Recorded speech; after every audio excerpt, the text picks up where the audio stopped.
Hello and welcome to episode 8 of the Project Bag podcast. My name's Gemma and I'm coming to you from my home in Kent, where I live with my husband and our two handsome cats, Archie and Kit 9. Oh, I can't begin to tell you what a relief it is to sit down with you finally. You waiting for the podcast probably won't realise just how long it's been since I last recorded, because the last time I uploaded was only at the beginning of last week.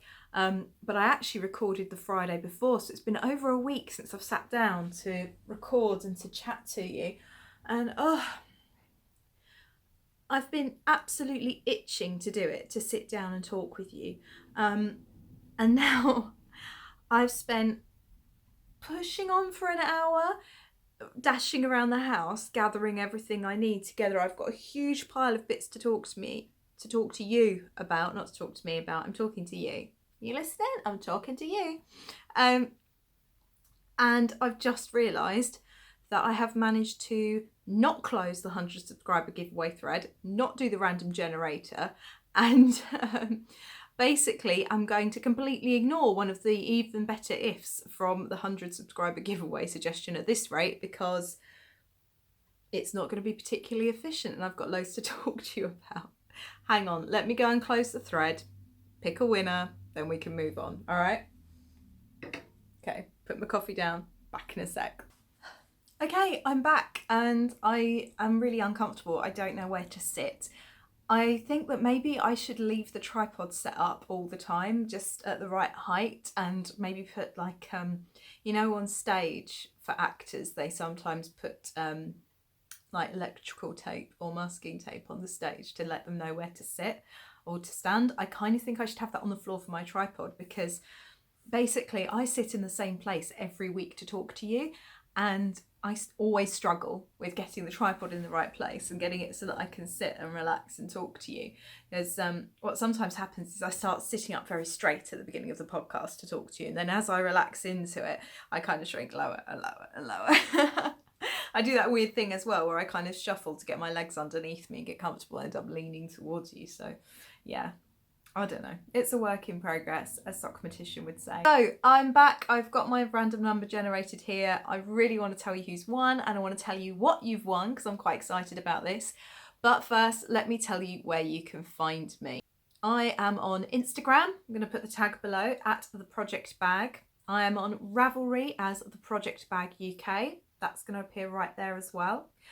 One of my even better ifs was to remember to always put a link to the Ravelry group. So I'm going to pop it here, but it's also going to be just down there as well for you in the description box. There is a blog which I have started writing again, and this week I was really pleased to give you a free recipe for biscuits that I am told do taste all right. So the blog link's here, and you can check that out. Really multi-craftual. Facebook, I am the Project Bag on Facebook. There's a really lovely active Facebook social group as well, which is really multi-craftual. Those are all the places you can find me if you'd like to follow me. I'd love to have you. That would be amazing. And talking of which, thank you so much to those of you who come back week after week for whatever level of nonsense I'm able to bring you. Thank you to those of you who've hit subscribe. That's so lovely to know that people willingly want to come back each week. If you want notifications of when the podcasts go up, especially when I'm not on a regular timetable at the moment for podcasting, then apparently there's a little bell, which is either going to be there or there. And actually, if you're on my screen, that's me. I'm looking at myself trying to work it out. There, I think down there's a little bell, and that will make sure you get notifications of when a new video is uploaded, and it's only once a week, so that's not too bad. If you're new to the podcast, welcome, and I hope you enjoy yourself. It's fairly relaxed vibe around here. I like to see this as a time to just sit and chat with you, have a cup of tea, and the chatting is really going well as well, because Ravelry is becoming more active. So let's start there. Okay, I've got a bit of admin stuff to do today, and I'm going to start by announcing the winner of the 100 subscriber giveaway. I was amazed and so just amazed at reaching 100 subscribers. It's not about the numbers, don't get me wrong. I'm not thinking, oh, my next target is this, my next target is that. No, it's about the people, it's about you guys that I'm talking to. But nonetheless, to know that 100 people, or more than 100 now, I think we're on 120, like the podcast enough to say, do you know what? I'd like to watch more. That's amazing. That's such a compliment. I know I've said this before and I'm struggling to get my words out because, I don't know, it's one of those awkward things. I'm very, very British about this. I don't like to blow my own trumpet, toot my own horn. So it feels a bit awkward to say, yeah, you like me, brilliant. But yeah, brilliant. What I asked for in the Ravelry group was a what went well and an even better if. I am a teacher by trade, and one of the common acronyms used in marking is WWW, what went well, and EBI, even better if. It's used for peer and self-assessment as well as teacher assessment. So, you know, tell you something that went well and tell you something that I'd like to see a bit more of, or I think you could benefit from doing. So that's the idea. And to me, it's really important that I create a podcast that you guys enjoy. I mean, I want to enjoy making it, and I do, but I also want to know that you're getting what you'd like to out of it as well. So I asked for a what went well and an even better if, and it wasn't so you could all sit there and tell me how wonderful I am. It was to find out what is going well at the moment that I should continue to do and what I should maybe bear in mind for the future. And I've already referenced some of my even better ifs today. One being not apologising. Sorry, I've done that, Aileen. Oh, there I go again. And the second being the timing. I'll talk about that in a minute. Let me tell you who the winner is, shall I? Let me tell you the winner is. So I did a random number generator. And I can't, well, I could show it to you. It's like, it's there. There we are. Yeah, no, I did it right. So I put in posts 2 through 10 because that's how many posts were. The first one was mine, and it came up with number 6. And looking in the forum, 1, 2, 3, 4, 5, 6. We're doing this live. There we are. Okay, and it is Asteroid. Okay, well done, Asteroid. I'm really pleased that you took part, and I'm pleased to say that you are the winner of my 100 subscriber giveaway. She says that for the what went well, everything went well. She likes the banners on the screen that give information because sometimes it's hard to catch the name of a pattern or simply in which part of the podcast you are, usually viewers knitting at the same time. She likes detailed show notes too. They'll be there. They will be there. I'll get back on that.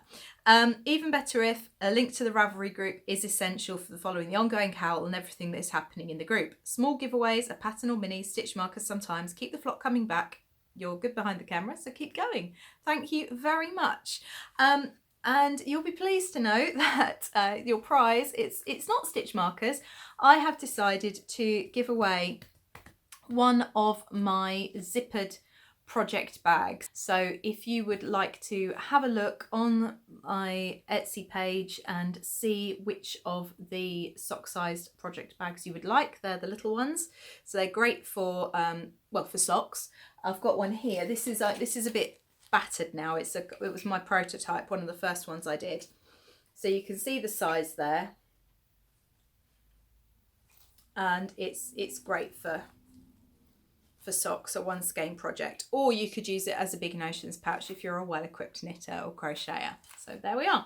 So you can pop over to there and choose yourself one of those if you would like. There are some pretty cool prints there. And let me know what you want. Drop me a message on Ravelry and let me know your address, and we'll get that sent out to you with some other little bits as well. So thank you. On the topic of that, I want to share some of the even better ifs. Okay, so I've just tried to talk about one of the even better ifs, and I've got myself in a complete muddle, so I'm going to edit that out and talk to you again about it. Most of the even better ifs that came through from our relatively select pool of people who shared what went wells and even better ifs for the 100 subscriber giveaway, they're a bit difficult. It's to do with settling into my skin and being more comfortable and just relaxing more on the podcast. I can't obviously just do that. And actually everyone who said this had said the same thing, so that's really nice. I kind of feel like I am relaxing into it. I'm maybe all I can think is perhaps that I'm a little bit like I am in the classroom, and maybe a little bit more forward, a little bit more, I don't know. But what I would say, and this is where I start to get myself in knots, is that I'm more me, the real me, talking to you than I am sort of in the classroom. If I was completely the real me, then I'd just be sort of maybe lying on the sofa and you just see my feet in the air, because I don't tend to sit like a normal human. And at this time of night at 7 o'clock, when I've been at work all day, I might talk to you with my eyes shut, but so that might be the real me. No, I'm joking. Obviously, I try and be myself, but yeah, hopefully as the weeks go by, things will seem a bit more natural, a bit more relaxed. Podcasters often talk about their cringeworthy first episodes. I must admit, I feel kind of proud of all of mine at the moment, but maybe when I get to number 50, I'm on number 8 at the minute, but maybe if I get to number 50, yawning, I'll look back and think, oh, Gemma, what were you doing? Maybe I will. Who knows? But yeah, some of the even better ifs I want to talk about and try and do. I've already talked about the link to the Ravelry group. I've taken that on board. I've been told to stop apologising. Another one is about dream knitting, things you'd love to make, techniques you want to try. I'll definitely try and talk about that on another podcast. And someone also said they'd love to see more crochet. I am more than happy to share crochet with you. I haven't got anything new particularly that's on the hook at the moment, but I have got some bits that I'm going to be gifting shortly, so I'm going to talk about those today. This was the last one to come through, and it was a little bit, I knew it was coming. Do you know what I mean? You know, when you think, yeah, I know myself that I could do this better. And it was that the podcast length should be under the hour. And she makes a very good point. So many podcasts, so little time. I know I'm really behind on my podcasts. I'm just about up to date with Amy and Kristen and Ellie, and I've just recently caught up with Nikki from Tea and Possibilities. But with regards to everyone else, I am way behind. So yeah, she says episodes around the 45 to 50 minute mark suit me best. Now 45 minutes might be cutting it a bit fine for me, but the idea is that they are usually going to be under the hour. So the first episode was an hour and a half, and I'm not going to apologise for that. I knew it was going to be a long one. We're talking about Fibre East, but also I really wanted to take the time to talk about what Verity did for my little family and for my daughter. And also I wanted to devote the time to talk about the issue surrounding that, and to reach out and share with people where they can get support. So that was always going to be a long one, and from there I tried to keep them under an hour.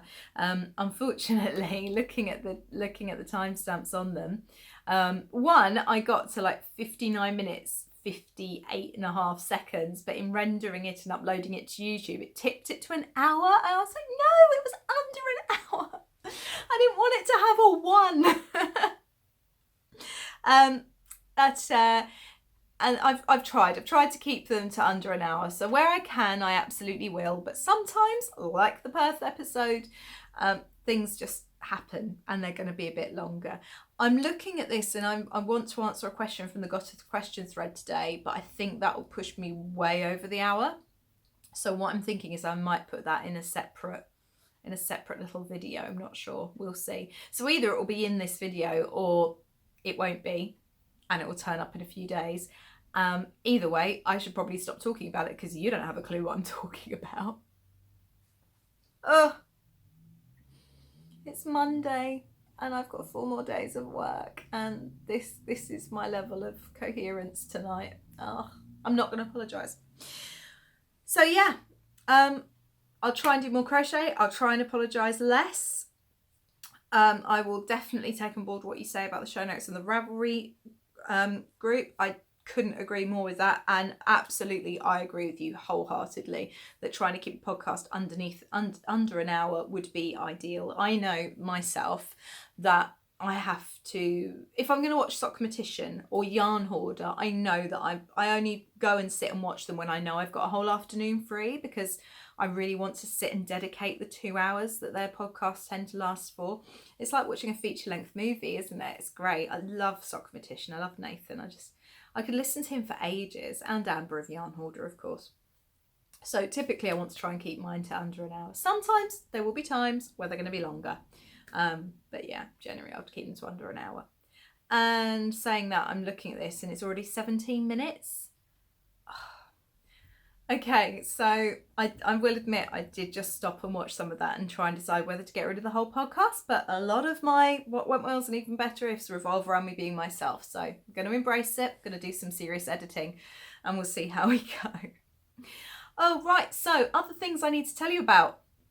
I'm very excited because we have not one but 2 CALs going on now in the Ravelry group. I've had to open a finished objects group already, which I was not expecting. Aileen, looking at you. I wanted to be the first one to have a finished whip. It's my CAL. You're putting me to shame, woman. Oh dear. So the first CAL that has already started is the Crack Those Whips CAL. Hashtag down here, please use the correct one on Instagram, because I'd love to see what you're all up to and what you're all making. And the idea of this is that I've got a really long list of whips, which has actually extended because I've just found one that I'd forgotten about, and I cast on something new. Yeah, oops. So, but it's not my fault. It's not my fault. I'll explain why later, but it's not, I promise it's not my fault. I've been good, kind of, ish, maybe. So the idea is to get as many whips off the needles before the end of the year. It closes on the 1st of December, I think it closes on the 1st of December. Anyway, I'll put the details down here. So it started on the 15th of September. It was going to be the 16th, but no, sorry. It started on the 16th of September. It was going to be the 15th, but technology. So it's now rolled back to the 16th of September. It's whips only, so new cast-ons don't count. So my new cast-on won't count. I mean, none of mine count because it's my CAL and I can't actually join in officially, but you know what I mean. But I rolled it back to technology issues. So all you people who did the Perth cast-on, you're welcome. This now counts as an entry.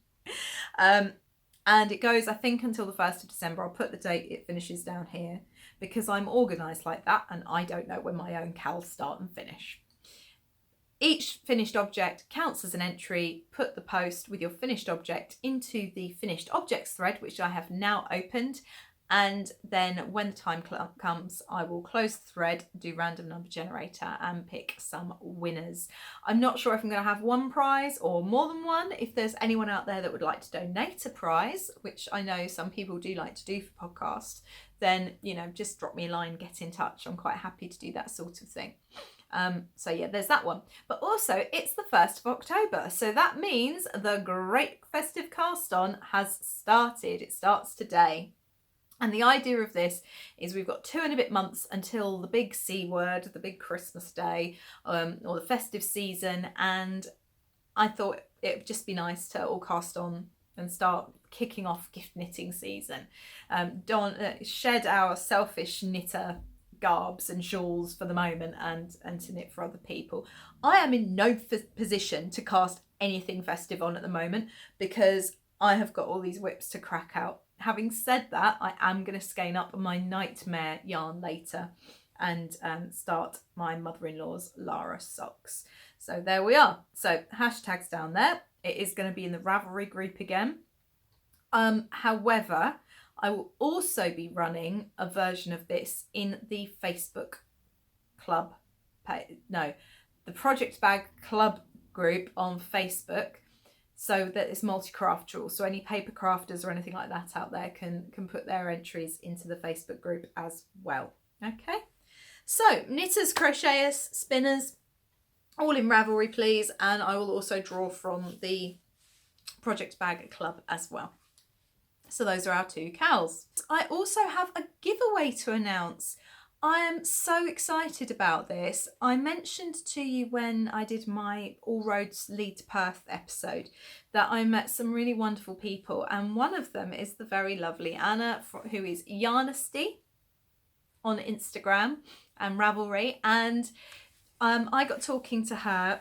She was one of the tutors at Perth, but we were sat next to each other at dinner, at the social dinner, and it turns out that she is from Sweden, as is the lovely Linda, and we were chatting. I was chatting more to Anna because she was directly next to me, and she was helping me a bit with my Swedish pronunciation.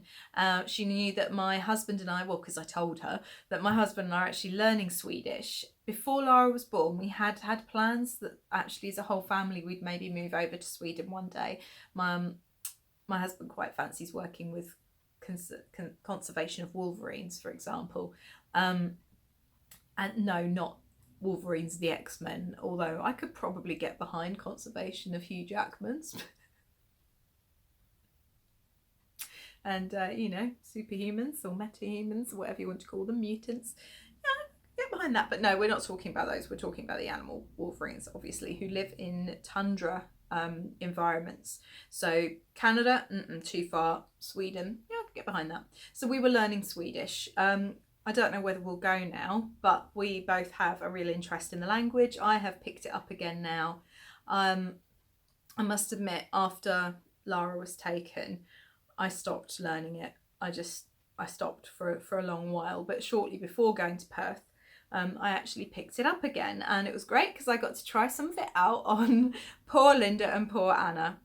And all this to say that the lovely Anna has stayed in touch with me. Both of them have actually, but lovely Anna has stayed in touch with me, and she got in touch just last week to ask if I would like to host a giveaway for a collection, one copy of her new collection of cowl designs that are coming out. Yes, of course. How amazing would that be? So she's releasing one cowl pattern a month. Cowl always sounds like knit along, doesn't it? Cowl. One cowl pattern a month. I think there's 5 in total, might be 6. Correct myself down there. And so the collection, whoever wins it, she will send the collection to that person via Ravelry. So it is a Ravelry only giveaway, I'm afraid, my lovelies. And then the pattern will update with each pattern from the collection as I understand it. And because I'm a very, very lucky little podcaster, Anna has sent me my own copy of the collection. That's how amazing is that? So the first one is out now. I'm not going to try and pronounce it just yet. I will pronounce it next week. Okay, I need a little bit more time, Anna, to just work on this. I don't want to completely butcher it. A lot of the way I'm learning Swedish, it's an app called Duolingo, which actually is brilliant. I'd highly recommend it. It even teaches things like Klingon on there, which I think is like, is that Star Trek or Star Wars? Don't shoot me. Don't shoot. I don't know which one it is. It's the one with Captain Kirk, isn't it? So does that make it, that makes it Star Trek, right? Star Trek. Anyway, teaches Klingon, but it uses sound, and inevitably when I'm doing it, I don't have my headphones and I don't want Swedish shouting across the room, so I actually am no good with pronunciation yet. That's my excuse. I'm sticking to it. So to win your copy of this cowl collection, I am going to open a thread. I'm not sure what the prompt will be yet. I think it'll probably be something to do with, if you could choose 5 places to inspire knitting patterns, where would those be and why? And the reason, see, I've said it now, so that's what it's going to be. And the reason for this is Anna's collection are actually inspired by places in Sweden. And the first one is the village where she grew up. And it's beautiful, absolutely beautiful. I cannot wait to cast on. And I'm a bit hurt inside. I'm a bit wounded because I think the only way I can justify casting on is if I do it for my great gift knitting cast on thing, cowl that I've forgotten the name of. We'll put it down here. But yeah, so I've got one copy of that to give away. I'm going to leave it open for 2 weeks to give you plenty of time to join in, and I will clarify the prompt in the Ravelry thread and it will be there for you. So have fun joining in with that one. Right, on to works in progress, finally. Oh, last week was super efficient, and no, it's not works in progress, is it? No, because I have some finished objects. They are all sewing this week. I have been sewing. I was actually up until 1:30 in the morning sewing. So I've got some to show you. Now, you might have seen this on my Instagram feed. The first things I have finished, this one you've seen, I think, this gorgeous little bee fabric, and I've paired it with peach stripes. I don't know what that's doing to the colour with the light behind it. And the second one, I just finished late last night, is this underwater scene. And you may have seen on my Instagram feed that actually I am making these for the neonatal unit that looked after my daughter near our home. It is the one where sadly we lost her. But while we were in there, and Lara was still with us, some of her vests went missing. We had to buy, because she was so tiny, we had to buy really special incubator vests for her. I mean, even the tiniest ones were big on her. I remember we put her in the first one, and my husband sort of looked down at her in the incubator and went, "Oh, she looks like Dobby." My poor little girl. We weren't the kindest to her. I think Grandma said she looked a bit like a spider monkey when she was first born, because she was scrawny. She didn't have any of that chubby baby fat. She hadn't had a chance to get it. But anyway, so obviously when the children start wearing their own clothes from home, then it's the parents' responsibility to take them home and wash them. And it's not just the parents' responsibility in the sense that the hospital won't do it. It's the parents' responsibility because it actually gives you something you can do for your child. I mean, in that environment, there's lots you can do. You're very hands-on. We fed her, we washed her, we changed her, we cuddled her, we did all of those things. But it's nice to do a little bit more as well. And taking their washing home is something special. But her first two little vests that needed washing went missing. What had happened is someone had put them in a nappy sack. So I opened the tray underneath her incubator to get the stuff to change her nappy with and do her cares, as they call it. You know, you do a little bit of mouth care, and I won't go into it all now, but yeah, and I saw this nappy sack. I thought, why is there a dirty nappy in here? Because that's what I thought it was initially. And I looked at it, and actually, I mean, it couldn't have been. I knew it couldn't have been, because her nappies are literally that big, and this was, you know, a bundle. And I opened it up, and it was a couple of her incubator vests that needed washing. I mean, they weren't badly soiled or anything, but they were just ready for the wash. And so I put them on the chair, and meaning to take them home. And unfortunately, I didn't take them home, and someone mistook it for a dirty nappy and threw them out. I mean, that's the best we can come up with what happened anyway. So I'm just gonna sort this out because my memory's flashing at me, and I'll be right back. Okay, give me a sec. Okay, so before my memory decided to be full, I mean, do I talk a lot or something? I was talking to you about the bags that I've been sewing.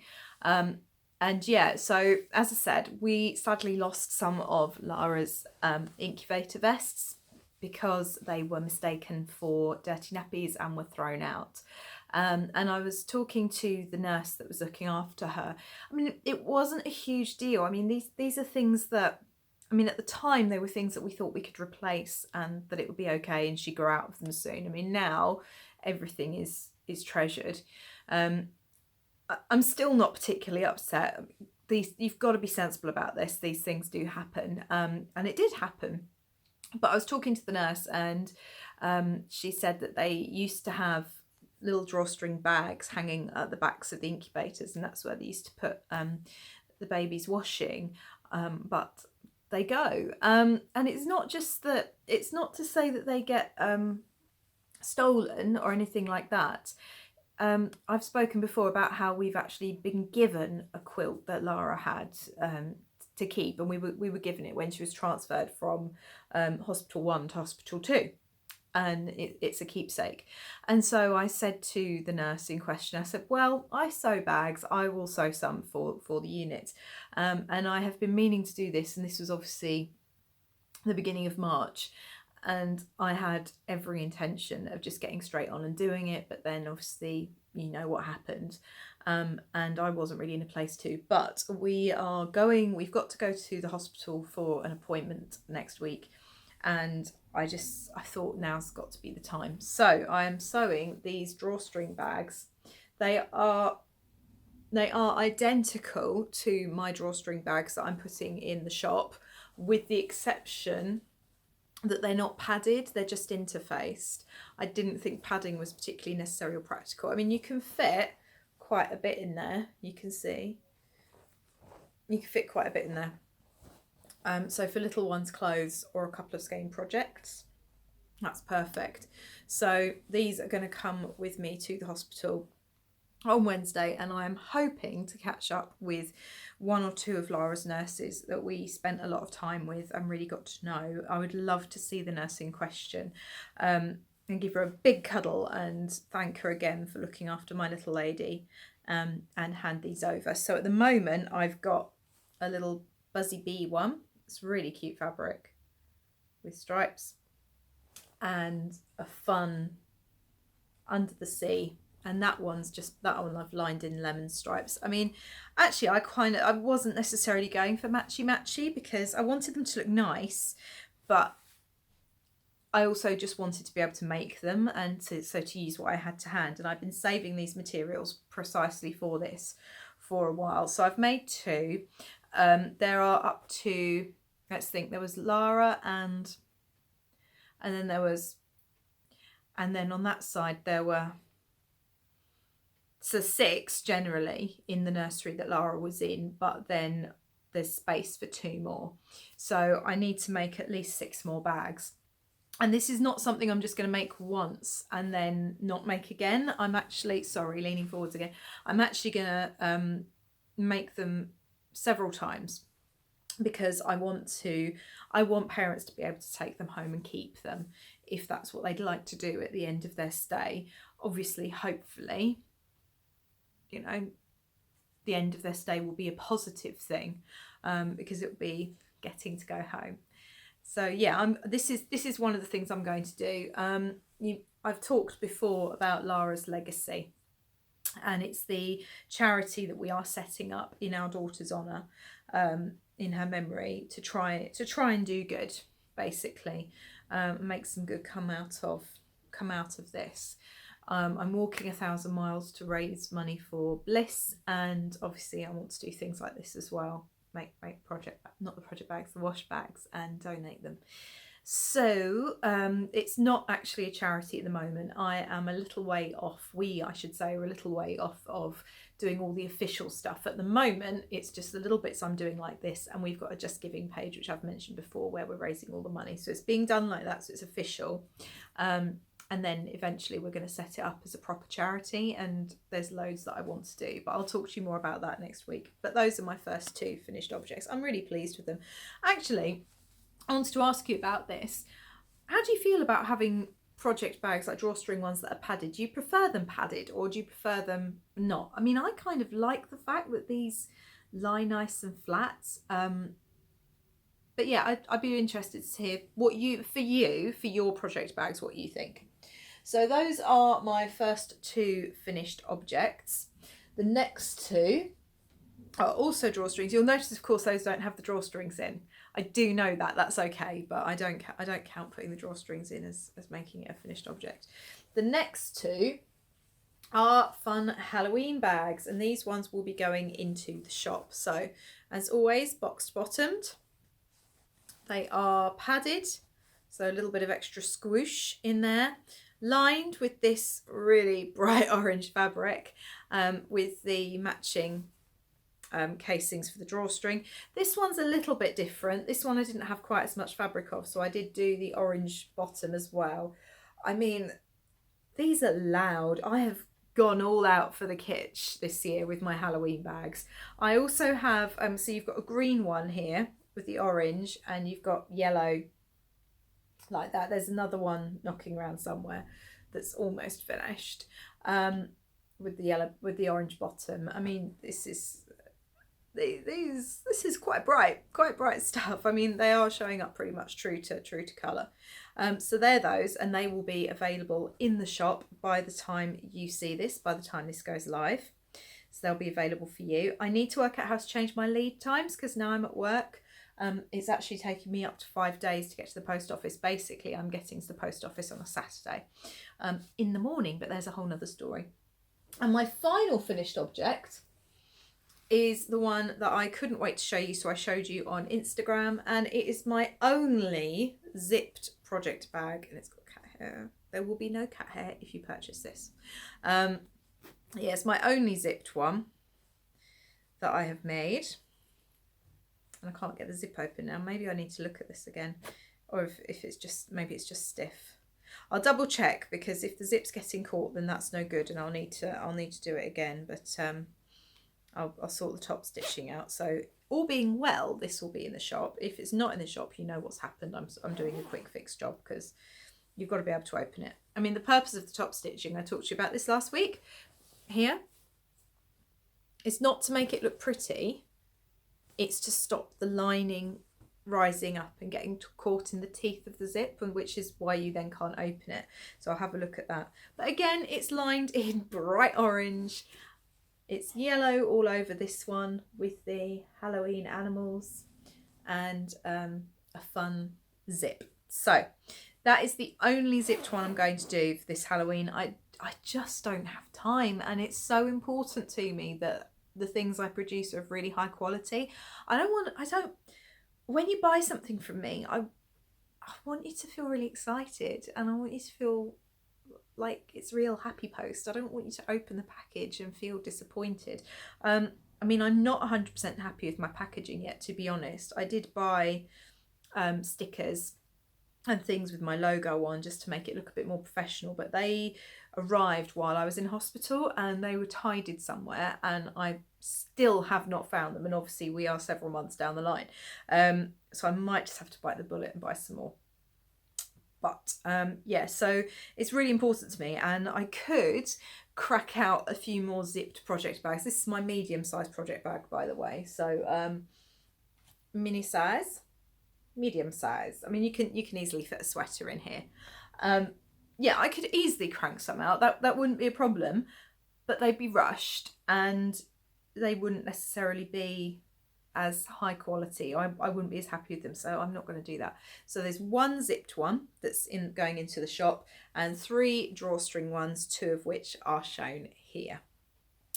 So yeah, they'll be in the shop by the time you see this, because I mean, it's assuming all goes well and I don't have any technology issues this week. There we are. So that's it for finished objects. It's all sewing. I have a couple of whips to show you that I've seen some love. If I bring up my whip board, which is now living down here, making me feel utterly sorry for myself, there have been some changes. The first one, the aria top has gone. I was working on it, but it just wasn't for me. The pattern was written really well. She had amazing test knitters. I emailed her. There were so many, like, not suggestions as in it was a badly written pattern. It wasn't at all. There was such a wonderful discussion amongst test knitters about how much fun they were having knitting this top, and I really wanted to knit it. I was knitting it, but it took me so long to get the yarn, and I contacted the drunk knitter. She has a name, but I contacted her and I said, look, I'm really sorry, I'm not going to make the deadline. I've gone back to work, which obviously I wasn't anticipating at the time I took on the test knit, and she gets it, she totally understands, and she thanked me for my honesty. I deleted the pattern because obviously she'd sent me the pattern because I was testing it, and I said to her, I do want to knit it, I will knit it, but I'm going to wait and I'll buy the pattern once you release it.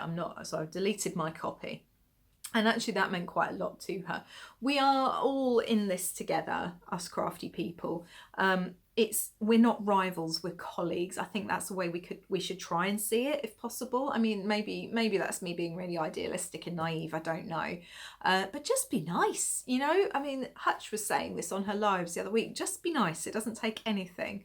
And I really believe that certainly in the small business, small sounds really diminutive, independent business, yeah, I kind of believe that we need to work together and see each other as colleagues rather than rivals. I mean, you know, obviously we're business people as well, but so I said to her, I'm deleting the pattern, I will support you, I will buy it and knit it in my own time, because it is something I really genuinely want to knit.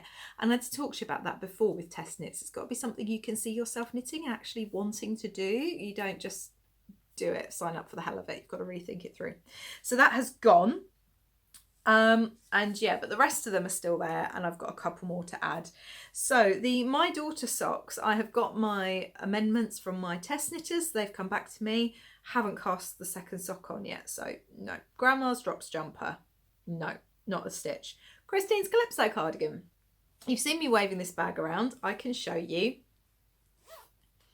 this. Oh God, I've just mentioned your name and I don't think I'm going to be able to edit it out. But I know you watched the podcast. I hope that's okay. Ta-da! It is getting longer. In fact, I have now completed the 98 rows of stockinette. I have put my stitch markers in. My little ghost is hanging out at the top now, and that's because I've put him there to mark for the start of the armholes with no shapings. There's more stockinette. I haven't done more because I can't find the pattern. And I think it's going to be the same number of rows, like another 55 rows of stockinette before casting, like shaping for the shoulders, because I think it should be identical to the back. But I didn't want to knit it and then find the pattern and discover that actually I'm wrong.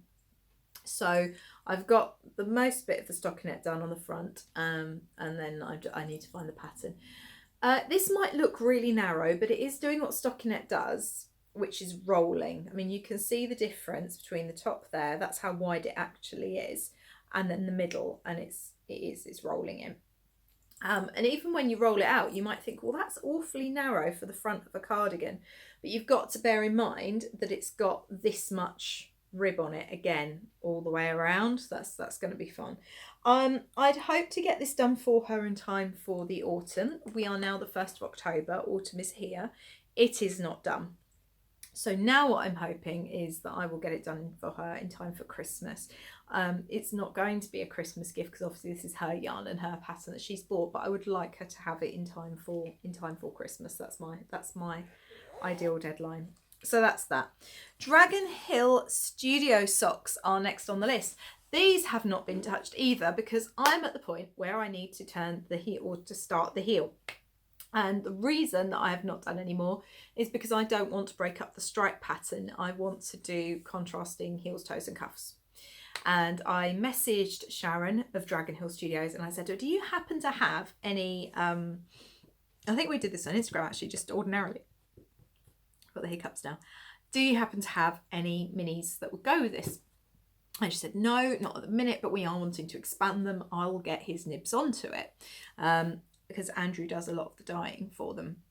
And this week they have dyed and they are drying mini skeins to go with my Dahlia. I can't remember the name of it. I know it's Dahlia something on the Sherborne Sparkle base. So I'm very excited. Once it's dry and listed in the shop, I will be purchasing one of those and I will be turning my very first ever contrast heel, which is really exciting. Not heels, toes and cuffs because I've done the cuff in the striping, but I think next time I might get two, because I should be able to get 2 pairs of socks from this cake of yarn. I've got really small feet, they're pathetic. I look like I'm tottering about on stilts, and also irritatingly, to make sure I can stand up, they're really wide. So I've not got the prettiest feet But the advantage of having size 3.5 to 4 feet means that out of one 100-gram skein of sock yarn, I can get 2 pairs of socks. Hooray! Brilliant. So that's that.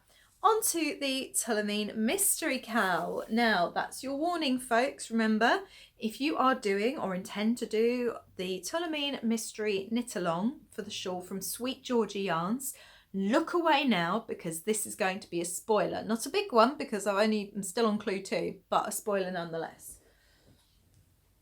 Okay. Right. First of all, can we just look at those colours? How amazing are they?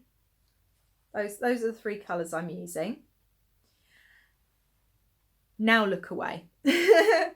I'm really excited because I'm actually going to be chatting with Tabitha, who is the designer of this particular shawl for Sweet Georgia. She's the design director of Sweet Georgia Yarns. I'm praying I've got that right. If not, I'll put a correction here. And we are just waiting to get a chance to sit down and chat together. So yeah, I can't wait to talk to her about it. Now, it's a bit bunched up because it's on a stitch marker. 140 stitches are on a stitch holder. But you can see, like, the middle, that was clue 1. And now I'm working on clue 2. And I'm working on one side of the shawl. You also need to skip ahead. I'll put a timestamp. I should have said that. There's a timestamp. But anyway. And you can see that it's coming out like that. And I just love... I don't know. I don't know if I love this pop of neon radioactive green or if I'm slightly scared of it. I know Verity wouldn't have seen me wrong in suggesting it. I know I trust her. But yeah, I mean, this is, look at my background, look at my colours. I mean, purple is definitely one of my colours, but neon, I don't know. It's definitely out of my normal comfort zone, but let's embrace it, right? I'm wondering, part of me is wondering if I should have done the Gamora next. If I pull it out of the bag, if those would have looked better in the Gamora. Do you see what I mean? I don't know though. But I was then thinking about Tabitha's recommendations. She recommends yarns, and it goes from a deeper one, which is a solid. I mean, obviously my deeper one isn't a solid, it's speckled. It's semi-solid and speckled. Into medium, which is again is very sort of semi-solid, and then a speckle. So that's why I saved this light speckle for the end. And you know, Tabitha was saying that this would look good as contrast colour too as well. So I think I just need to keep going. It really is that bright. I mean, it's showing up brilliantly on here. I think I just need to keep going. I think I love it. I'm also a little bit scared of it. So we'll see. Ella Tunic. This is another test knit. You will remember that I was talking about it last time. I got the yarn for it. I'd swatched for it. I cast it on and I was going great guns. It was amazing. But despite having swatched for it, when I was knitting it, I really wasn't happy with the gauge I was getting. The back of this test knit, of this Ella Tunic, I mean, it is a tunic, so it comes past your bum, is rib, just complete 2x2 rib the whole way down. The shaping comes partly from swapping needle sizes, and I just wasn't happy with the gauge. I'd got gauge. I was pretty certain I got gauge on 3.75mm needles, which is what was suggested in the pattern, and that's rare for me to come up with gauge with the suggested needle size. We've talked already that I'm a really loose knitter. I'm just looking for it under my pile of whips. Sorry, I don't mean to be rude and looking away from you all the time. I'm just trying to find out where it is. So anyway, I was knitting it and I thought, you know what, I'm really not happy with it. So I've ripped the whole lot out. I thought I'd much rather have something I can wear than not. So this is a week of unknitting. There is a theme to this. So this is it now. And it's got to be finished by the 14th, or 75% finished by the 14th of October. So you can guess what I'm going to be doing for the rest of the week in all my downtime is just working on this one to see if I can get it done. The back is perfectly plain rib. The front has... Sorry. Are you finished? You can't get down there, sweetheart. There's another bag in the way. Do you want to come say hi? You can't get down there. There's a whole bag in the way. Come here. Come here. Oh, you great lump. This, everyone, he's going to meow in a minute, is Archie. Say hiya. Hello. You wanted to go and sit in the corner, didn't you?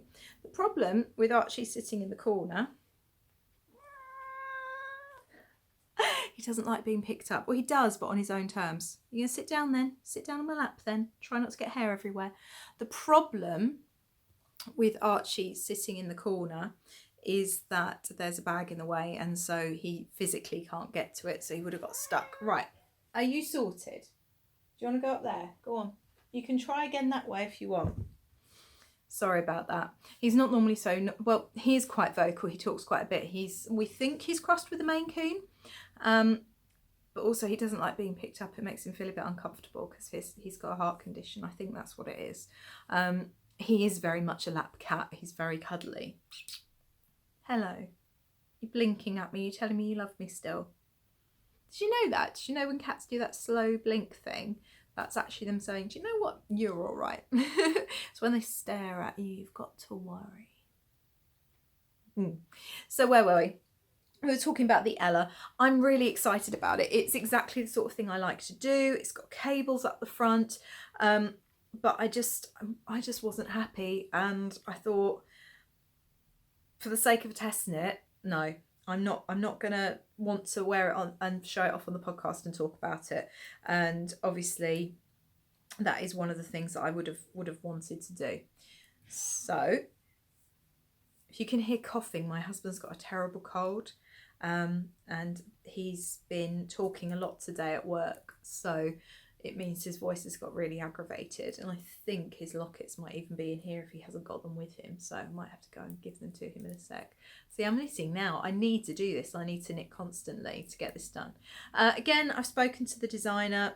She knows that things happen sometimes, and I said to her, look, I've just had an issue with getting engaged. I've ripped the whole thing back and started again. I will give you my notes. I mean, I gave her quite a few notes, not to say that there were things wrong, but I gave her my notes as a test knitter for the, what was it called? The cardi, Sattler cardi that I did and I wore and I love, and I wear it all the time. It actually needs washing and blocking again, so I probably won't wear it for about 3 months until I get around to washing and blocking it, because I'm human.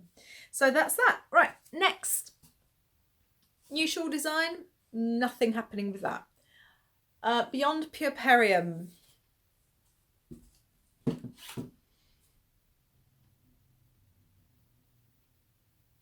Yep, it's off the needles.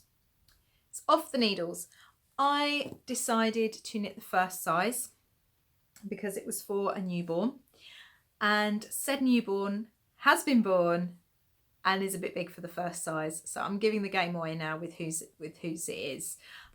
It was for our friend, two of Laura's godmothers are pregnant. One was due, has had in September, and the other is due on Christmas Day. Of all days, Christmas Day. So what a way to get out cooking a Christmas dinner, right? Yeah, so I was knitting the Beyond Puerperium cardi, inspired by Katie of Inside Number 23. And I said, oh, I'm not going to say which one it's for because it's going to be a big surprise. And it would have been great if it had fit, but the little boy that's been born is a wee bit big for the first size. He would grow out of it in weeks, so I've pulled it off the needles. I'm going to now do it for Christmas instead. Baby Plum has got a crochet blanket, will have this blue blanket that his big sister requested for him, so I figure he can wait for the Beyond Puerperium cardigan until Christmas. So that's off the needles at the moment. I'm still counting it as a whip because it's something I've started. Okay, I've pulled it off the needles, I'm starting again, but I still count that. And then Baby Plum's blanket was on the list. And again, I don't know what's going on. The Ella tunic's been pulled back, the Aria top's gone, the Beyond Puerperium cardi has been pulled right back, and this is smaller than it was last Wednesday. and I'd got quite a way through the blanket. It's a garter stitch gradient blanket. Oh, I should have mentioned for the Ella I'm using paint box yarns it's 100% acrylic. It doesn't have a colourway here. It says pick your palette, simply DK. I like the idea of paint box, that's really pretty. But I wish they had names. I don't know what sort of green I'd call this. It's showing up pretty true, even under the artificial lights we're using tonight, because it is now gone 8 o'clock and it's pitch black outside. Yeah, so this is a patter cake DK by Serdar. Last week, I don't know if anyone noticed, or you were all too polite to say, it actually sounds like I said pasta cake. Obviously, I didn't mean that. So either no one picked up on it and I'm worrying about nothing, or you're all just really, really polite, in which case, bless you, that's really sweet. That yeah, I'd got quite a way into the ball, but I had done something wrong about here. I mean, it doesn't show now. I think there's a slight, yeah, you can see there's a slightly bigger hole than there should be there. It doesn't show too much. But as I was knitting, I thought, no, it's fine. And someone at knitting said, yeah, it's fine, it won't notice. But as it got bigger and the further away I got from it, the less happy I was with it. I should have just taken it back straight away and figured out what I'd done. But I didn't. And I kept going and kept going and kept going. And I thought, this is no good. It's bugging me, it's upsetting me. It's not even like I'm giving it to a non-knitter. Baby Plum's mum can knit and she knits beautifully. So I thought, I can't hand that over. So I pulled it back, and in pulling it back, because you're increasing at one end of each row, I just got into a muddle with picking up the stitches. Sorry, I'm just leaning forward because my battery's going, you've only got 5% battery. You need to shut up talking, Gemma. What I'm going to do is I'm actually going to record this in 2 parts. I think we're going to have a break for dinner because my poor husband is just going to fall over. Anyway, I'll finish talking about my whips first. So yeah, I'll talk about this one. There you go. So you can see the second colour. I just wasn't happy with it and I pulled it back. And do you know what? I know this about myself. I know I should have pulled it back sooner. I wish I had, because now, instead of, I mean, the mistake was about here. And then in pulling it back, it was really difficult to pick up the stitches correctly. So I've got that little hole there, which I know I can forgive myself for. I already feel more comfortable about that. So I'm re-knitting. I have 2 more whips to show. Excuse the rustling. First one, Ellie's Just Say No Mitts, which, as you may know, turned into Ellie's Selbu mittens because I had the wrong yarn. I don't know how far I'd got when I showed you this last. This may be where it was, but I'd done the cuff, and as you can see, I'm working my way up the first snowflake motif. Here it is, the first snowflake on the hand. And also I've got, rather excitingly, the thumb shaping coming in, which is pretty cool. I'm pretty chuffed with that. Yeah, so I'm using Springfield Farms own yarn for that in the grey and the yellow. I will put the details down here. I will have put the details hopefully for the pasta cake. And that brings me to my final whip, which isn't on the board. It's a new cast on. There's not a lot to see, but it is a new design. My beginners knitting class are going great guns. I am so proud of them. They all came with slightly different skill sets. Some had cast on and knit before, some had tried casting on, some had had someone cast on for them and then done some knitting, some had done a bit more knitting than that. So one of my knitters actually has finished her cowl already. It looks beautiful. I'm going to pop a photo for you here. Isn't it gorgeous? The stitch definition is just amazing in that yarn. But yeah, so she had yarn left over and she needed something to do. She's got 2 lessons of this course left. So I said, okay, fine, fingerless mitts. But you're going to have to bear with me because I'm going to have to design them while I'm sat with you. And so this is the start of the fingerless mitts. It's in Stylecraft Special Chunky Yarn, which is acrylic. That's what I chose for my beginners to do their cowls in. And it's actually meant to have 3 inches of the 1x1 twisted rib, which I just think looks so pretty in this chunky yarn, doesn't it? It really does look pretty. Yeah, so it's meant to have 3 inches, but I was trying to catch up with her. She's incredibly fast, because obviously I was trying to be ahead of her so that I could do the designing, so she could knit some rows, and so therefore get on with her mittens. I need to actually do some more of this tonight and send her some more instructions, bless her, so she can carry on practicing. So the way it's going to be is it's going to be seamed, it's knit flat, so it's going to be seamed at the side here, and in the middle we are increasing for the thumb, and I'm going to do something with casting off and casting on to make the thumb. It's just going to be dead simple. Don't think it'll be a free pattern. I think it will be part of my pattern collection, probably to go with the Aran Weight hat that I designed, which I will not show you yet because I still need to get it back from my friend who is photographing it for me so I can finish writing up the pattern and get it to the test knitters. So that is it for works in progress this week, and that is it effectively for the crafty content. What remains is to show you some acquisitions and to maybe grab another cup of coffee because this one's got cold and have a bit of a chat. I'll see you in a second for acquisitions. Okay, so I am back. I have refreshed my coffee and I am ready to share some more content with you this evening. So obviously crafting has taken a bit of a hit from being at work, but acquisitions has not. There's quite a bit to show you actually this time.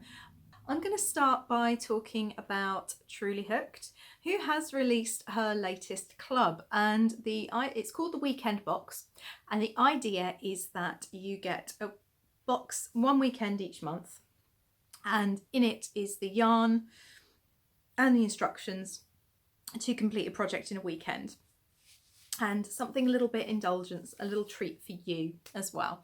Treats are gone.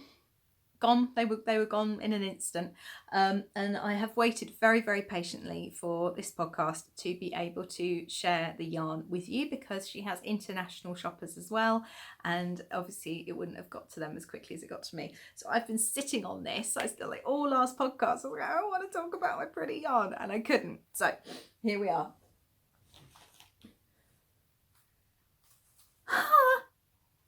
It's a rainbow.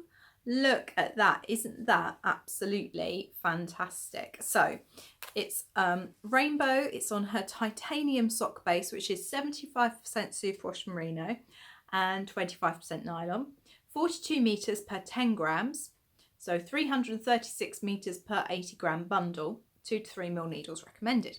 And what came with this was a pattern to do some rainbow bunting for your craft space. Now I'm really torn. I could and I should probably knit, it's got instructions for knit and crochet, this one as well. I could and I should do the bunting, shouldn't I, really? Because that's what it's been sent for. But I've told you already, I have small feet. 80 grams is a pair of socks for me. And I'm really tempted, really tempted to take these minis and turn them into rainbow socks for me. What do you think? Should I do it? Should I do it? Put your votes down below, or tell me on the Ravelry group. Should this become the rainbow bunting? Should I be very good and do the pattern that Verity has sorted out? Or do I cast on rainbow socks for me? In which case, I'm really tempted to leave them until January so they count towards next year's box of socks, because I do not think I'm going to get 12 pairs of socks done. I mean, I've got 3.5 pairs done already this year. There's no way I'm going to get 8.5 pairs of socks done. Can I do maths? Is that right for 12? No. Maybe. I can't do maths. I'm terrible at maths. And a half before. Yeah, 8.5. There's no way I'll get 8.5 pairs of socks done by Christmas now. So there are the options. Am I good and do I do rainbow bunting, which would look super, super cute, let's be honest? Or do I cast on rainbow socks? You decide. You get to decide. There we are. Whatever gets the most votes is what I will do. Okay. And There's a lovely pack of tea, chocolate super berry burst. I really like the English tea shop. It's really awkward the way I'm holding that, isn't it? It couldn't be more awkward if I tried. There we are. I really like the English tea shop. They do very nice teas. And string for doing your bunting, and the most adorable little pegs. So this is all in the box. It's £25 for the subscription box. And you don't have to do it every single month, okay? Verity is human. She understands that we have lives. She understands that things happen, and one month you might be able to do it and one month you might not. But there are also these absolutely adorable, see if I could do this without tipping them everywhere. No, total fail. Oh no. Right. Okay, I'm gonna tip the tripod. This might go badly. Right, okay. There we are. Can you see? Adorable little pegs for, woohoo! Do you feel a bit seasick now? For pegging your bunting. And as if that wasn't enough, with this gorgeous, bright, cheerful, self-indulgent weekend box, it also includes a set of polymer clay heart stitch markers in rainbow colours. Yay! Love it. Absolutely love it. It's got to be one of the most cheerful boxes I've ever received. So as I say, it's a weekend subscription box, one box a month.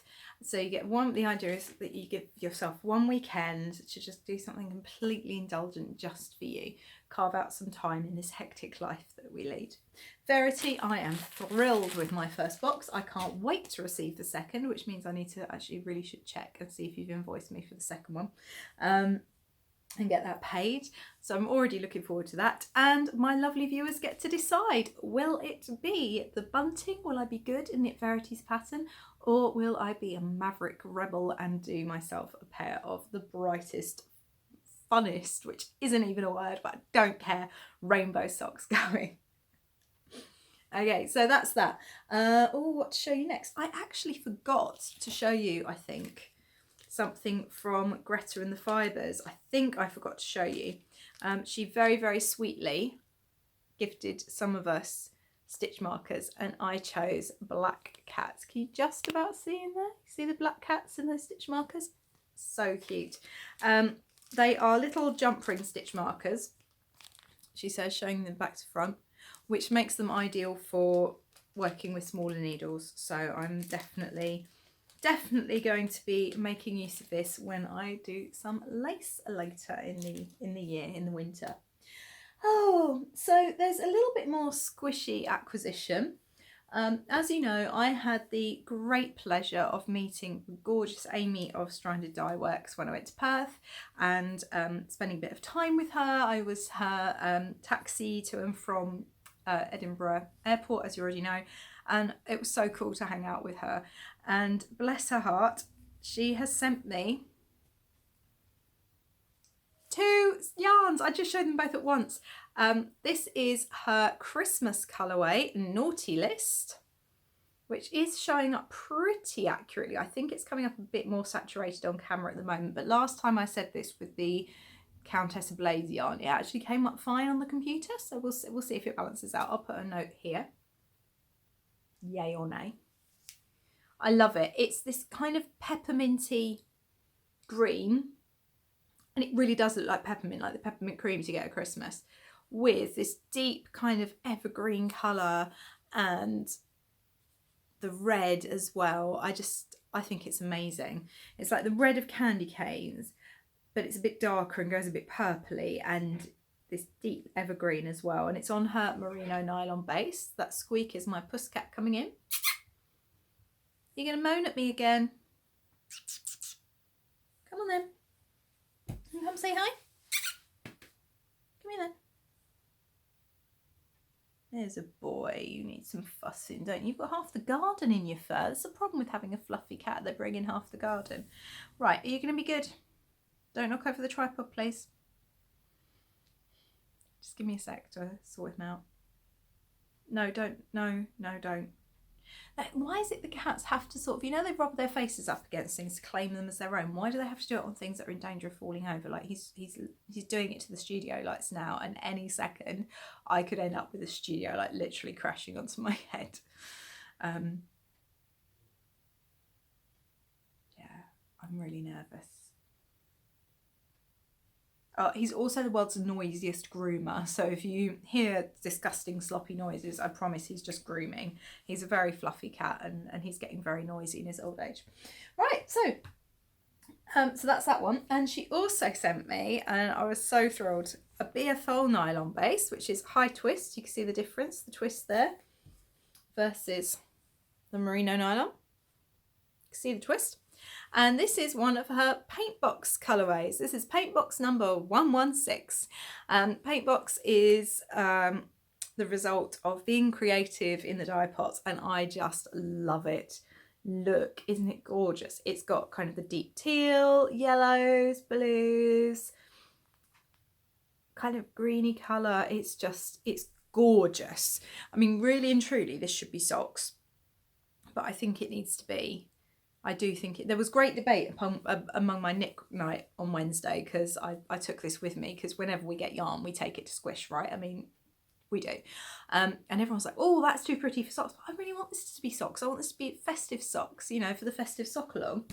And they were saying, oh, that should be like some sort of shawl, and maybe that should be socks. I'm actually the other way around. I think that would look great as a scarf or shawlette, and this would be great for socks. I mean, they'd both be great as socks, let's face it. They're the ideal yarn for it. But anyway, yeah. So thank you very much, Amy. I was absolutely thrilled. I mean, she knows this already, because of course I messaged her straight away. I was like, oh my God, they're so pretty. Thank you so much. Yeah, so really excited. I've sent a little something off to her as well. We're kind of doing that thing at the moment of that. But yeah, really pleased. Then the other acquisitions I have aren't actually, I mean, they're craft related, no, one's craft related and the other two aren't. Let me show this next one. So at Knit Night, I have mentioned before that I have a friend who is amazing at embroidery. Do you remember I bought very optimistically back in July the Molly Makes issue with the embroidered flowers necklace that I was talking about turning into a needle case, into a needle pouch. I'm not even going to try and put a picture up here because it will take me so long, and it's already 9 o'clock and I need to do some editing and hopefully get this up before tomorrow. My mother-in-law arrives tomorrow and I want to spend time with her when she gets here. So I'm not going to put a picture up, but you might remember, viewers of the podcast from Fiber East will remember I bought this, and I was saying that this lady at my knitting group does the most incredible embroidery. She's and fine needlework. It's amazing. I love seeing what she does. But she's so sweet. She has this book of red work, and she said she wasn't going to use it. It was beautiful, but she wasn't going to use it, and she was a bit short on space. And she knows that I do red work, and so she has very She's very kindly given me the book, which is just so generous. I'm really, really grateful to her. So thank you. It's the Simply Red Workbook by Mandy Shaw. You see those chickens there? You gonna focus? Yeah, there you go. And it has a whole range of designs. It's got a little scissor keep. I'm gonna try and show you without giving the game away too much. This, I'm undecided as to whether I'm even doing Christmas this year, but I really like this band. I think that's really cool. And that's nice because I wasn't sure I'd feel anything about Christmas. Dove Project, Flying Doves. I think they'd look really cute on a Scandi inspired Christmas tree. Or any Christmas tree for that matter. I think they'd look lovely. Hanging hearts, and what she does is you can make your own templates, or she provides templates at the back, and you use iron-on paper, transfer paper, to transfer it onto the fabric, and then you stitch over it. Okay. It's a great book. It retails at $15.99. You might see her on the Sewing Channel and on Sewing Quarter. She's been on a couple. I look like I'm wearing some sort of weird glowing hat where I'm sat with my lamp. I need to move. That's a bit better. Sorry, that was really putting me off because I just had this triangle lamp sticking out of my head. Yeah, and I've done a couple of her workshops as well at Kirsty's Handmade Fair. I will say that it was very chop, chop, chop, chop, chop. Come on, let's do this. Let's do it. It was so fast we couldn't keep up. That would be my only critique. And I think that's probably more to do with the restricted time for the workshops at Kirsty's Handmade Fair rather than, a comment on Mandy herself. I kind of prefer crafting to be a bit more leisurely. Anyway, I'm pleased to talk about this because I won't be using this book obviously, but the reason my friend decided that she would like to gift this to me is because she knows I do red work. And the reason she knows I do red work is because I'm not hosting anything this year. I'm taking the year off just to focus on Lara's legacy and on my family. But I typically host a Christmas crafternoon. I mean, I might do it this year. We'll see how I feel. And I do it to raise money for the charity Mind. And I've done it for 2 years in a row. And the way I do it is I have workshops.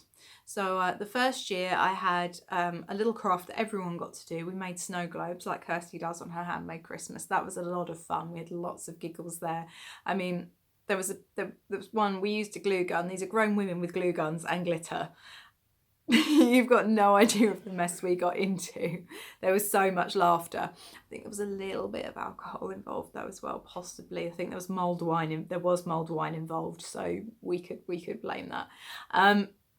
And at the end, you've got some that were successful, some where the water was like gradually going down. And then one of my friends, she still talks about it now. She actually mentioned it the other week. You've just got this. I used the, the old like plastic Christmas cake decorations that you had in like the 80s and 90s. The drunk Santas and the snowmen, and yeah, she just had this snowman, and for whatever reason it had not stuck properly. Can't work out what happened, and it's just like floating around, and it's so floating around so calmly. It's almost like it's in space, because you put glycerin in with the water and that thickens it up and means that the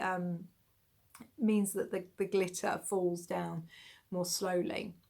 But it meant this snowman was just sort of floating around, and you can almost hear ground control to Major Tom, except you kind of want to make it in for a Christmassy one. Santa wasn't quite walking in the air, but yeah, I don't know, maybe I'll think of some lyrics. So we did that, and then there were workshops. So there was a choice of a red work workshop or a card making workshop. My friend, who's just amazing, I wouldn't have been able to pull it off without her. She's incredible. She's, as Amy would say, a very, very good egg. She ran the card making workshop and I ran the red work workshop, and we created hanging decorations. That was really enjoyable. So the next year, what I did last year, I made my own kits and I illustrated my own kits for making hanging Christmas tree decorations, whereas the year before I let people just draw their own with air erasable pen, and that had mixed success, because by the time you'd finished drawing an intricate thing on this bit of your fabric, this bit had disappeared. So it was a bit of a learning experience. So I put these little kits together, and they were in crackers, and we started off, I gave everyone a cracker. No one knew what was in them. I gave everyone a cracker, and I did a story left and right, which you may have played with Secret Santa parcels at dinner or something before. And everyone was a bit like, oh, do we have to stand up? Do we have to do this?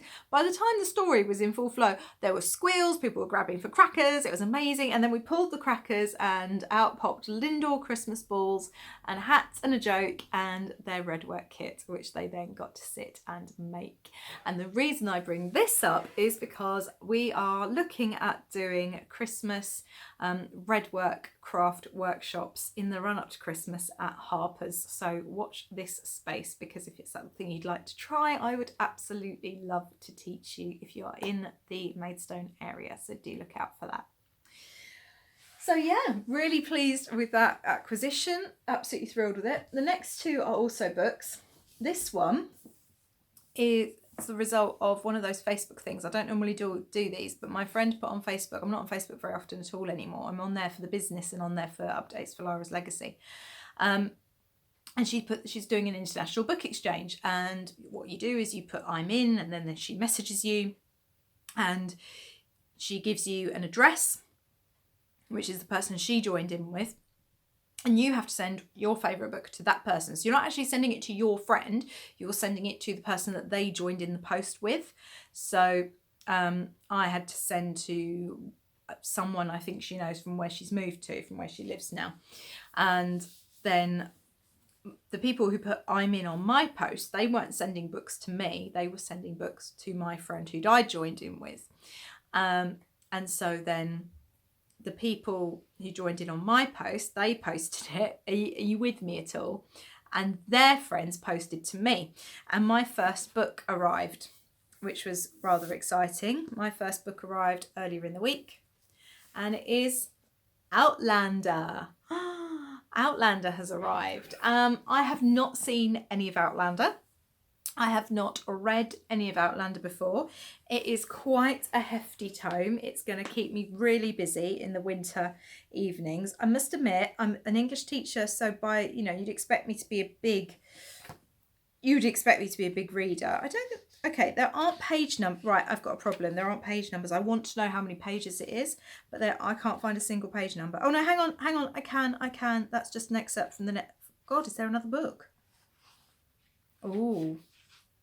Oh, I might be in trouble here. There might be a series. Let me see. Dragonfly and Amber, the next instalment of the acclaimed out. Yep, okay, great. So that's the previews, right? So there are 627 pages here. I'm not sure. I think that kind of rivals Middlemarch. Hopefully it'll be better than Middlemarch. Middlemarch, as far as I'm concerned, was an enormous waste of my time. In 3 weeks, I'm never getting back. Sorry, George Eliot, but no. Who's for realism? Yawn. Let's see what the fuss is about. Marvellously entertaining, a page turner of the highest order and a good read from start to finish. And that's the Chattanooga Times. Well, Chattanooga Times, if it's not, I'll have words with you. Unrivaled storytelling, unforgettable characters, rich historical detail. These are the hallmarks of Diana Gabaldon's work. Her New York Times best-selling Outlander novels have earned the praise of critics and captured the hearts of millions of fans. Maybe I'll be another one. Here is the story that started it all, introducing two remarkable characters, Claire Beauchamp Randall and Jamie Fraser, in a spellbinding novel of passion and history that combines exhilarating adventure with a love story for the ages. What does that mean, for the ages? For all ages? I mean, I wouldn't have thought so, actually, if it's talking about passion and spells. Or that will last forever? Or... oh no, hang on. I think I've got it. See, I really know nothing about this. Isn't this terrible? I know that Kristen dyes an Outlander colourway, which sells out every year. Scottish Highlands, 1945. Claire Randall, a former British combat nurse, is just back from the war and reunited with her husband on a second honeymoon when she walks through a standing stone in one of the ancient circles that dot the British Isles. See, I don't trust Stonehenge. Suddenly, she is a Sassenach, an outlander in a Scotland torn by war and raiding clans in the year of our Lord, 1743. Claire is catapulted into the intrigues of a world that threatens her life and may shatter her heart. Marooned amid danger, passion and violence, her only chance of safety lies in Jamie Fraser, a gallant young Scots warrior. What begins in compulsion becomes urgent need, and Claire finds herself torn between two very different men in two irreconcilable lives. Absorbing and heartwarming, lavishly evokes the land and lore of Scotland. Gabaldon is a born storyteller. Well, high praise indeed, and it certainly sounds interesting, doesn't it? It really does. So that will be happening soon. My next one is actually from the school library from where I'm teaching. I've been taking my little ones to, they're not really little, they're 12 and 13, but I've been taking them to the library for their library induction sessions this week, and it's an amazing library. It's got 15,000 books, which is just great for a school library. And I have picked up, because I like to try and read things that the children will read as well, so I can make recommendations, and also I can keep an eye on the sort of thing they're reading, because I'm that sort of person. I picked up Magnus Chase and the Sword of Summer, which is number 1 in this series by Rick Riordan, who is the author of Percy Jackson and the Lightning Thief and that series. And I have thoroughly enjoyed that series and had many a lovely conversation with a teen or preteen who is reading them as well. So I thought I'd get that and then see, because I've got a few in there who, they're not reluctant readers, but they're at that awkward age where they're not quite sure what they want to read. So if I can have a look and make some recommendations, then I will. So I've got that. And that's it, really. That's everything. That's all my acquisitions. What's been going on? Well, because now this is the blather section, or the cuppa and a chat, or whatever you want to. I haven't got a name for it. Let's just sit and talk, shall we? Oh, so it's been great. It's been great to see you getting on in the Ravelry group and joining in. It's really nice to see lots of you introducing yourselves. I'd love to get to know some more of you, so why not pop over there? Links here again. I'm dropping lots of hints this week. Yeah, I'd love to see more of you over there and have you sharing your work and seeing what you're up to. I mean, you get to see my whips every week. Can I see yours? That'd be nice. That sounds a bit odd, doesn't it? I'll show you mine if you show me yours. Oh dear.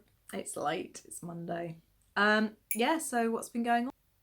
I had my 3rd session with my beginners knitting group. They are doing brilliantly. I've already shared that one of them has finished. I've actually just in between filming sections of this podcast had a notification from someone else to say, I finished, I need something to keep my hands busy. Give me something else to do. So I'm trying to sort that out as well. I think after this I'll be going to do that. Yeah, we went to afternoon tea.